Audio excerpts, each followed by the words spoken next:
Hey guys, today I'm going to show you how to fix screen resolution problem in Windows 10 or 11. First, let's head on to settings by searching for it and opening it up. And from here, let's go to system. Let's go to the display section. And in here, you should be able to see the scale and layout section. For both the scale and the display resolution, make sure that you have selected the recommended option.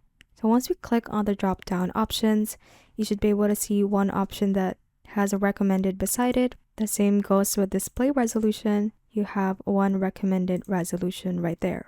Now, if you do want to customize, go through the options to see which display is best for you. For example, I want to try this one. And if you are happy with the result, you can click on keep changes.